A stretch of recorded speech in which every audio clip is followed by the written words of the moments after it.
Čus lidi! Na Twitteru, na Facebooku nebo na Looklife se mě stále ptáte, jak proběhl můj coming out. Já už jsem v nějakém videu před 2-3 rokama na tohle odpovídal, ale nevidím důvod, proč vám to zase neříct.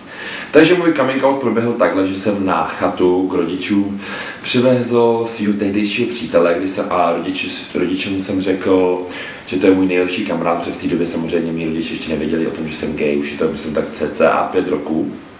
No a jelikož ten můj přítel tehdejší byl hrozně moc komunikativní, tak si hned sedl s tátou, povídali si o sportu, o politice, o Czech-Techu dokonce a takhle. A pak se šlo večer na pivo, kde si u piva hodně rozuměli, úplně si notovali na různý témata. Takže úplně super, pak se tam trošku teda opili. No a to stejný si třeba ten můj kluk sedl s mámou s tím, že jí pomohnu v kuchyni, povídali si o vaření, bla bla bla bla bla. No a když jsme odjížděli, tak na to rodiče říkali, zase ho přivez, je úplně superovej. A vždycky, když mi třeba telefonovali, tak se na něho ptali, protože jim fakt sedl. No a boom, o 4 roku později vyšlo prostě v Blesku takováhle fotka, jak se s ním líbám v Poslanecké sněmovně, bylo to i v televizních novinách a ve všech různých denících v České republice.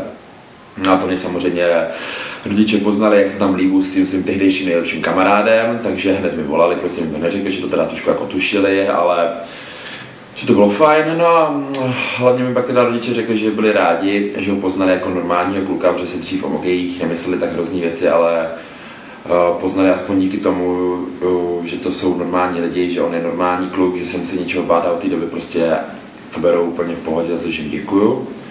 No a myslím, že teďka už s gayma vůbec nemají problém, třeba už poznali mý další partnery, mý kamarády, dokonce mám se mnou kality v gay klubu a s gayma vůbec nemají žádný problém. A co já bych vám poradil, abyste udělali svůj coming out, tak to je buď si hlavně zjistíte tak nenápadně nějakýma otázkama, jak rodiče reagují na gay. Pokud gay nemají rádi, tak prostě jim to neříkejte, dokud to prostě nějak nepraskne, protože co oči nevidí, to srdce nebolí. Hlavně s tím určitě nespěchejte.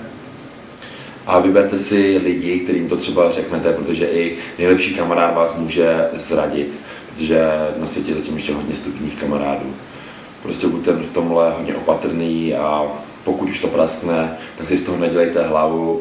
Pokud vás mají rodiče rádi, tak vás nezavrhnou a to stejný, pokud se vám budou pak nějaký kamarádi smát za to, že jste buzná, tak to nejsou kamarádi, ale jsou to debilové a vy byste s nimi být kamarádi neměli, protože takovýhle lidi za to nestojí.